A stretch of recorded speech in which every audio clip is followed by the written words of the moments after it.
वरिष्ठ भारतीय जनता पार्टी नेता और राज्य के पूर्व मंत्री पंकजा मुंडे ने आज बीड़ में एक भावुक पत्रकार परिषद को संबोधित किया। उन्होंने 3 जून 2014 की तारीख को याद करते हुए कहा कि यह दिन उनके परिवार के लिए विनाशकारी साबित हुआ था, क्योंकि इसी दिन उनके पिता लोक नेता गोपीनाथ मुंडे का असामयिक निधन हुआ था।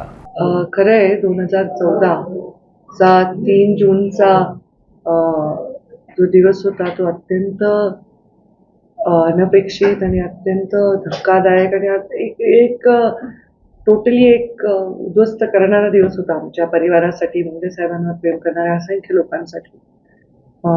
आता 25 आलेला आहे आणि 12 डिसेंबर आणि 3 जून आणि दसरा हे तिन्ही मुंडे साहेबांनी त्यांना समर्पित कार्यक्रम आहेत. खरं 3 जून आणि 12 डिसेंबर ते असताना विषयच नव्हता. आज त्यांच्या आठवणीमध्ये आम्ही 11 वर्ष हे कार्यक्रम सातत्याने घेत आहोत. अगदी कोविडमध्ये येणं शक्य नव्हतं तेव्हा सुद्धा लोकांनी घरोघरी गावोगावी हे कार्यक्रम केले. तर ही एक परंपरा आहे लोकांवर, आणि मुलगी म्हणून माझं कर्तव्य आहे.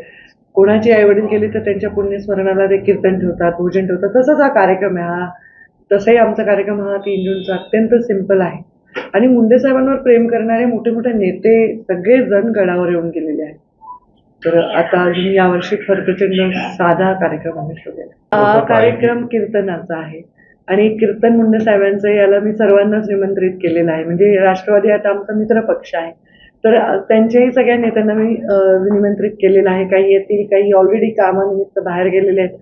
आज लग्नाची मोठी तीथ आहे. तर धनंजय तर माझा भाऊच आहे, तर तो नक्कीच या कीर्तनाला. मात्र गेल्या 5 वर्षाचा संघर्षाचा कालावधी, खरं सांगू का, मी त्या कालावधीला, संघर्षाचा कालावधी मी बघितलं नाही. लोकांनी पाहिलं, मीडियाने पाहिलं, आणि मी आभार मानते या निमित्ताने तुमचे, की तुम्ही वेळोवेळी मांडलं माझ्याविषयी, मी कशी काम करू शकते, माझा कुठे फायदा होऊ शकतो, यांनी माझं मनोबल वाढत गेलं. आणि मी त्या काळाकडे संघर्ष म्हणून कधीच पाहिलं नाही. माझा तो स्वभाव नाही आहे. मी कुठल्याही वाईट काळाला मी एक शिकण्याची संधी म्हणून पाहत असते. तर मी त्याच्यात खूप शिकले. खूप राष्ट्रीय स्तरावर काम करता आलं, फार मोठ्या लोकांवर काम करता आलं. पण मुंडे साहेब जाणं हाच मोठा संघर्ष आहे. त्याच्यापेक्षा कोणताही संघर्ष एवढा मोठा नाही.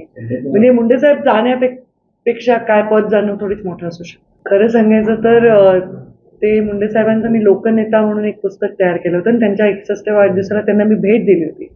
अडवाणीजी कार्यक्रमाला आले होते, गडकरीजी कार्यक्रमाला आले होते, विलासराव देशमुख आले होते. तो कार्यक्रम भुजबळ साहेब आले होते, हर्षवर्धन पाटील, जयंत पाटील, फार मोठा कार्यक्रम होता तो. आणि ते पुस्तकात म्हणजे जे मी फोटोचं संकलन केलं होतं, ते फोटो फारच लोकांनी ते घेतले आपापल्या परीने. ही सरप्राईज होतं माझ्यासाठी सुद्धा.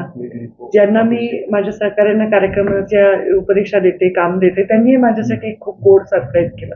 आमचे लहानपणीपासूनचे फोटो, मुंडे साहेबांच्या सहकार्यांचे फोटो, सगळ्यांचे फोटो त्याच्यामध्ये आहे. आणि खरंच एक प्रदर्शनीच आहे. त्याच्यावर मला संकल्पना तयार झाली की आता 12 डिसेंबरला मुंडे साहेबांच्या फोटोची प्रदर्शनी आम्ही भरवत असतो. पुण्याला भरवली, संभाजीनगरला भरवली, तर आता सातत्याने भरवू.